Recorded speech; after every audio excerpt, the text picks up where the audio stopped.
I think for many of us, the question that we ask around church is, can we survive? And it's a question our parishioners ask as well.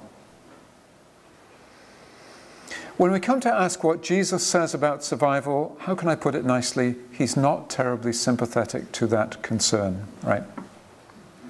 He says, he calls the crowd and says to them, if any want to become my followers, let them deny themselves and take up their cross and follow me. For those who want to save their life, that's us, right? We want to save our life.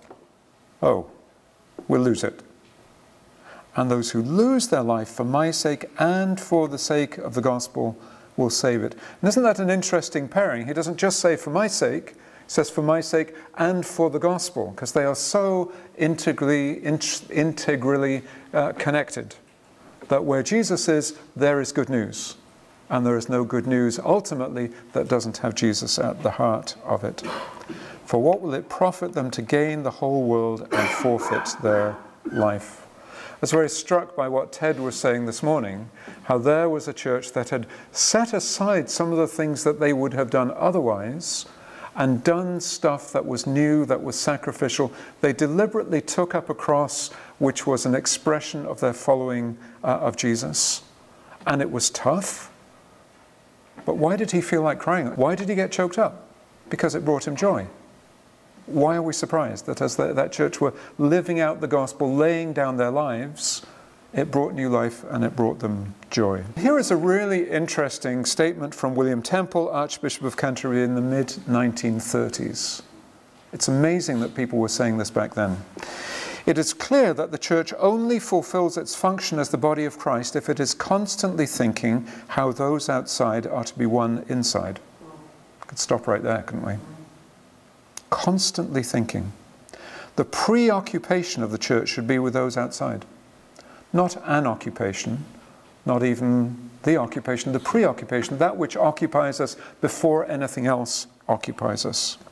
But, surprise, very few church people have any conscious sense of responsibility with regard to people who are detached from the church.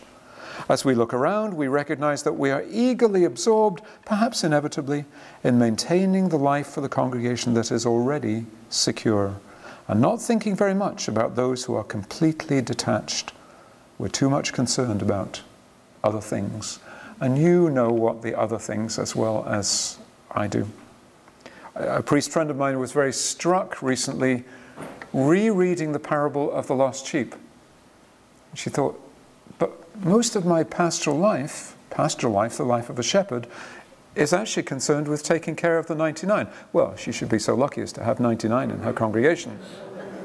She said, but Jesus, the Good Shepherd, actually isn't too concerned about the 99. He's not there. He's off looking for the one. It's a very bad use of resources. It's so labor-intensive to go and look for that one. But that's what we do, isn't it? We look after the 99.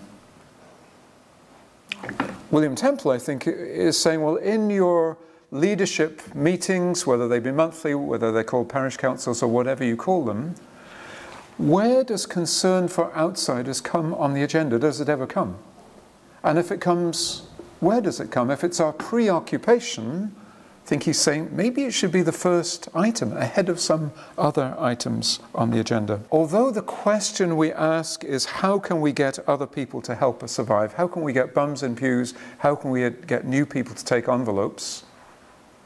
According to Jesus, that's actually the wrong question to be asking. The better question is how can we help other people experience the gospel? The one is a recipe for death. It's not my being melodramatic. I'm just paraphrasing what Jesus said. The other is actually a recipe for life. Whether it gets more people through the door, frankly, is not our concern. Our job is to share the gospel. And that's because that is, when I say it's a recipe for life, it's a recipe for life for others, but actually also a recipe for life for us. A more recent Archbishop of Canterbury, Rowan Williams, Dave Robinson has already quoted him, has introduced Anglicans to, I think, a very helpful phrase. He's talked about the mixed economy of church, a both and. This comes out of the British situation where there's a lot of new stuff going on, and I'll talk more about that in a few minutes. But there's then been tension between existing churches, often called inherited churches, which is much more polite than saying traditional churches, and these new things, each saying, why are these new things getting all the attention and all the money and all the resources?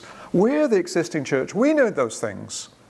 And of course, the young Turks out there doing new stuff out in the secular world saying, how come these inherited churches have all these resources and staff and money? What about us? So on the one hand, he says rightly, we want to help inherited churches become mission-shaped, which simply means instead of only thinking about themselves and their survival, they think about those, as William Temple said, those on the outside, those with no church connection. How do we help them do that turnaround? But then on the other hand, he says we want to help establish what in the British scene has been called fresh expressions of church. Someone this morning turned to use the word emergent churches. In a sense, they are kissing cousins, fresh expressions and emergent churches. The big difference is that in Britain, the fresh expressions of church are by and large operating under the umbrella and with the permission of the historic denominations, which is a somewhat different scene from what's happening in the States. Take your pick, but they are responding to the same impulse. So let me picture those two options that Rowan Williams describes this way. Here is the come model, come to us. And we know that people come for rites of passage, they come to sing in the choir, they come because there are social groups that use the existing facility. And that's good, there is a place for that. But then there is also the go function that those of us who are in traditional churches tend to have neglected. The first is easier. But that may make itself felt in terms of people meeting in homes or in apartment blocks. Someone with time on their hands figured out that people who live in apartments and high-rises are 7 times less likely to go to church than people who live in houses. Think about it. Some of those things may happen in places where people gather, whether it is pubs or coffee shops or wherever. So what I want to do in this session is to look at these in turn and say, if we are an inherited church on the one hand, what are some things that we can do to turn outwards and become more missional with the gospel? And the other half will then be, how can we do the go part of this? What might this look for us in our community? So I have about 10 suggestions for what we can do if we're in inherited churches, and don't worry, none of them is very long. Number one, I think you will especially like, and that is, don't beat yourself up. A church is declining, I must be doing something wrong, I should be praying more, or preaching harder, or raising more money. Well, maybe you should. But what is going on is a huge societal shift. You know, in the financial crisis of a couple of years back, it was no use you and I saying we should have made different investments, otherwise, you know, the economy would not be in trouble. It's much bigger than us. And many of the things that are happening are outside our control. Doesn't mean there is nothing we can do, but it is not all your personal responsibility. I think that needs to be said. Here's number two. We need to be asking God what we can do. There is a certain instinct in churches, I think, when we realize things are going wrong, that we panic and think, we've got to do something.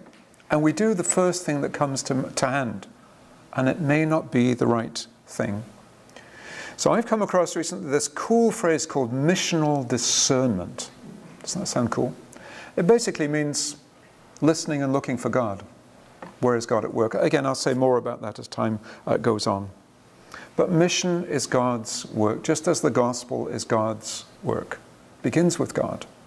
So we start by saying, God, where are you at work? What are you asking us to do? So not to start with panic, but to start with quiet, in the presence of God, seeking the Spirit of God. Here's the third one, and this is maybe a little harder. I really think we need a budget line for outreach. No, it may not say outreach, it may say youth mission trip, or it may say food bank, or it may say advertising in the community. But you look at your budget, what budget items are to do with folk who don't yet come to church? People don't like that, you know.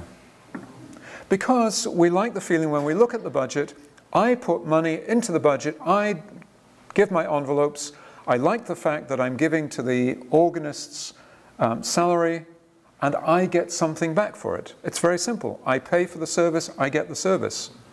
Who are these people who have a budget line in our budget? I don't know them. I've never seen them. Are they ever going to go to church? Are they ever going to take envelopes? When is the payback for this investment in them? So there's resistance. But we need to push and say, no, this is important. This is what the church is for. A budget line. And of course, all of the things that I'm going to say are to do with that thing that Jesus says about giving up your life. If you want to save your life, you've got to give your life away. And part of our life, frankly, is our money and our budget. Here's number 4. This is a very obvious one. Be welcoming. Who was it told us that story this morning about nobody can speak to a newcomer until the pastor has spoken to them? Many churches struggle with this issue. They will say, oh, we're a friendly congregation, and what that means is they're friendly to one another. Well, of course they are. They've known each other 100 years. And if they couldn't stand each other, they'd have gone somewhere else. But someone coming in, I heard of a church, a young woman checking out church, went for the first time, and at the end of the service, the 10 members stood around her and gazed at this alien being, a visitor, had no idea what to say. And eventually said, would you like envelopes? On her first visit. Michael Pearce was the primate of the Anglican Church of Canada for some years, and his wife Dorothy describes being in, I think, their first church in Winnipeg, and she, being, you know, a good clergy spouse, went to help in the kitchen. They were cutting up the pies for a community supper. And after a few minutes, one said to Dorothy, excuse me, around here we cut the pies into 8 slices, not 6. How do you think she felt? You probably have your own horror stories, and I could add to them. Anglicans in the Diocese of Toronto, I think, are tired of seeing this little booklet I wrote. Right, I think the laughter means yes. The subtitle is, what is the subtitle? 8 ways your church can help. 8 ways your church can help. I despise titles like that, but you know what? It actually helps. I do happen to have some copies, if they would be helpful to you, where I go into detail. What does it take for a person to come to your church for the first time just to check you out, to get to the point of saying, I think I want to be a follower of Jesus, how soon can I be baptized? What are the steps that need to be in place in order for that to take place? Because generally we think if a visitor comes back 2 weeks in a row, we've got them for life. Maybe you have, but the question is, are they growing into disciples, into apprentices of Jesus Christ? So I'm not going to spend more time on that, but I just want to signal it as something that any of us can do. It is a very, very early preliminary thing. Be friendly to new people. Now, this is very obvious, and some of you will roll your eyes. You'll do it inside, not outside, because you're too well behaved to actually let me see you roll your eyes. I know that. But how can your church serve the surrounding community? This is an example I picked up from a little village of Chinnor outside Oxford a couple of years ago. They've done something I've never come across any other church doing. They have a lot of active retired people in their congregation.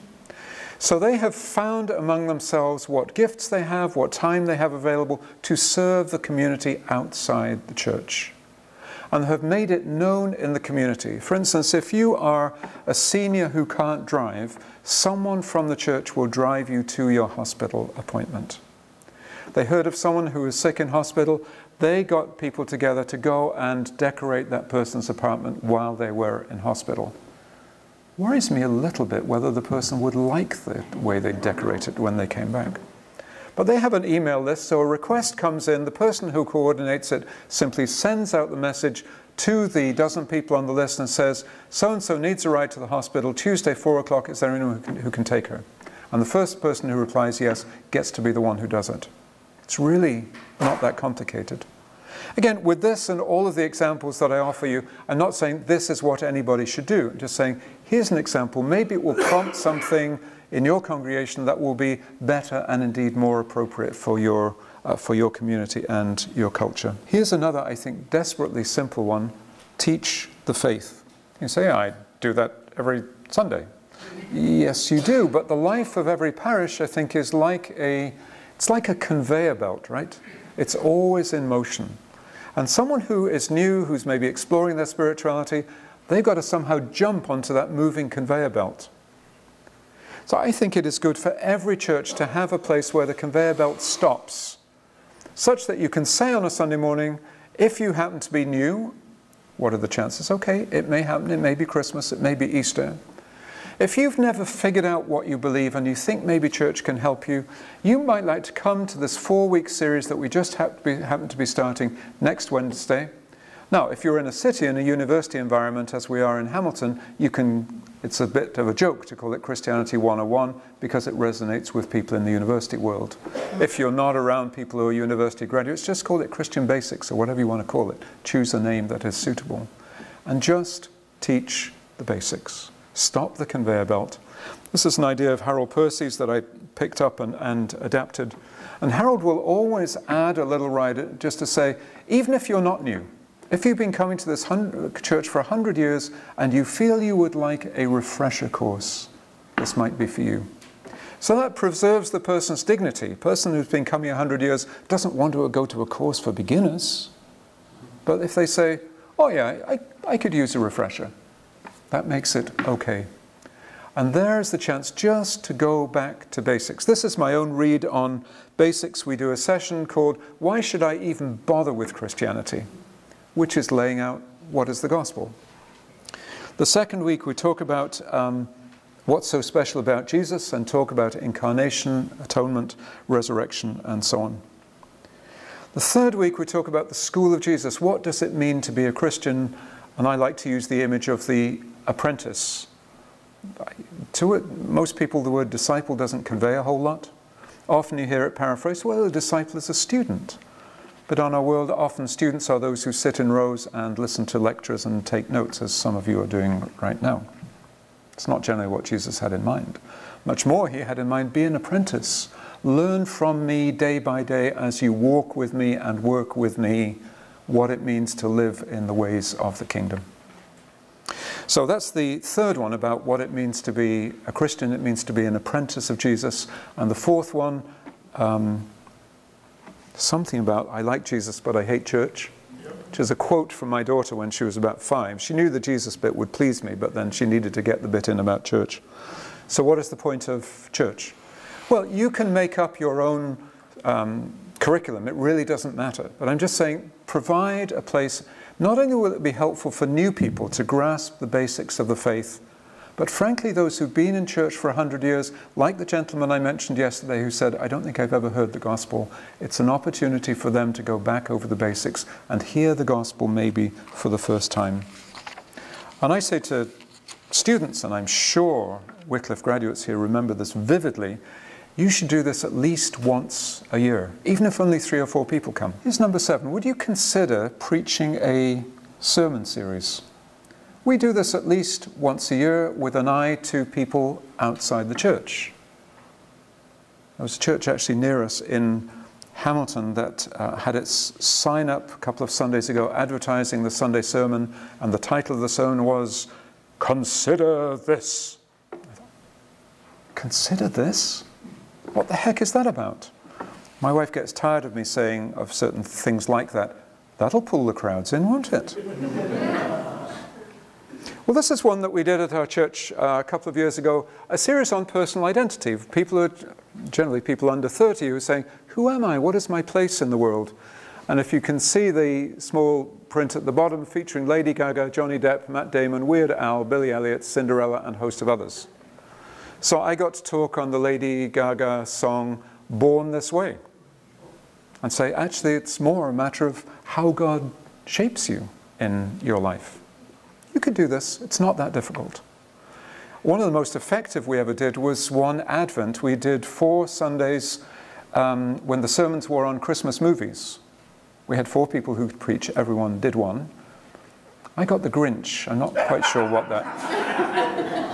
Thanks, Dave. Someone else did It's a Wonderful Life. Someone did Christmas Carol. I forget what the 4th one was. But we put a very simple A-frame sign outside the church saying 4 sermons during, I don't know if we even use the word Advent, during December on Christmas movies.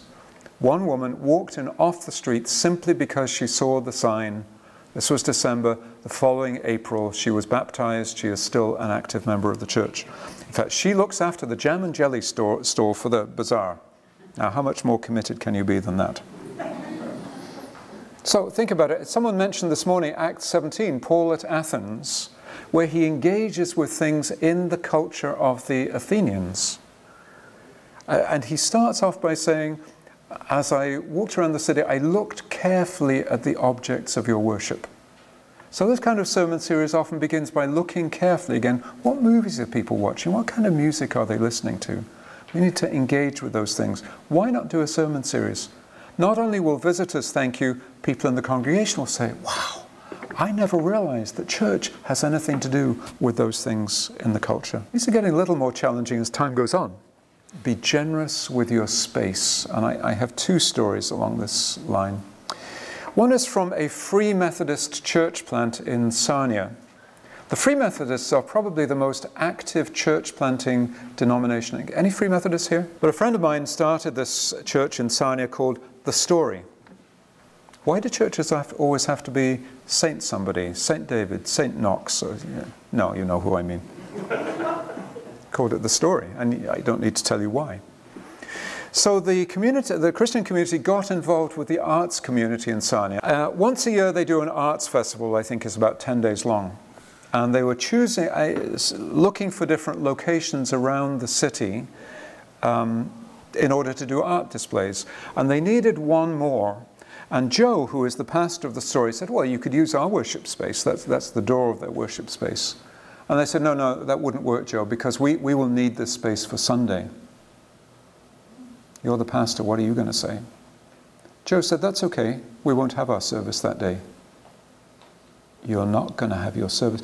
He said, the leaders of the arts community said, you have just changed our whole understanding of church and Christian faith. He felt, Lord, now lettest thou thy servant depart in peace, according to thy word. Like, wow, that's all I needed. My life has meaning and purpose. I got back to Joe when I heard this story and I said, so what did you do that Sunday morning? Because I know people are going to ask, did you worship somewhere else? He said, actually, we didn't do a worship service. We just served instead of doing a service. So they served tea and coffee to the visitors. They gave out programs. They sold tickets. They served.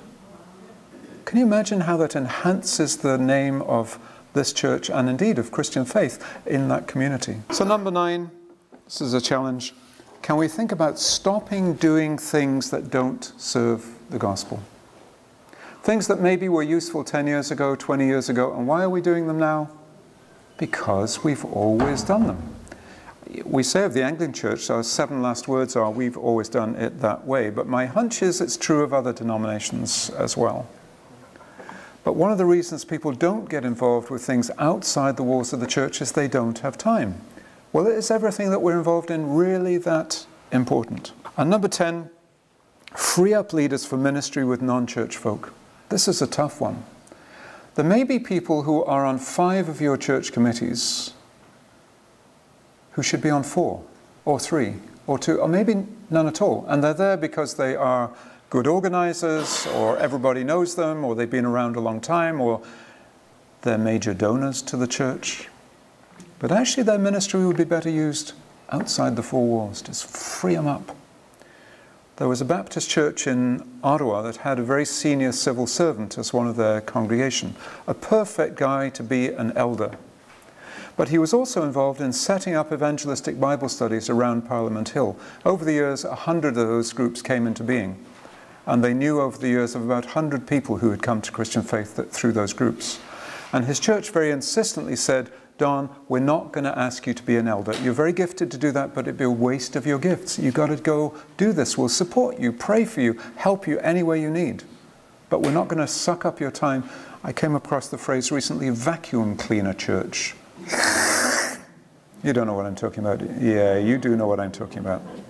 Now, when Don left, he asked the person who'd been vice president of the association to take over. And the guy said, terribly sorry, I'm too involved in my church, I can't do it. His church was not willing to release him. And here's the last thing. We could spend an hour on each of these, but I think if we want to be missional, often there will be opposition. We need to find people who think as we do, who will support us, let us cry on their shoulder, who will pray for us and just be there for us. And sometimes these things have to cross denominational lines. I think of an Anglican priest in my own area who has a mentor who is a Mennonite, and her church is just coming alive. Well, it's difficult to do these things by ourselves. We need others. And my experience is often that people across denominations, when they realize the way we're thinking, will actually be very supportive and very helpful.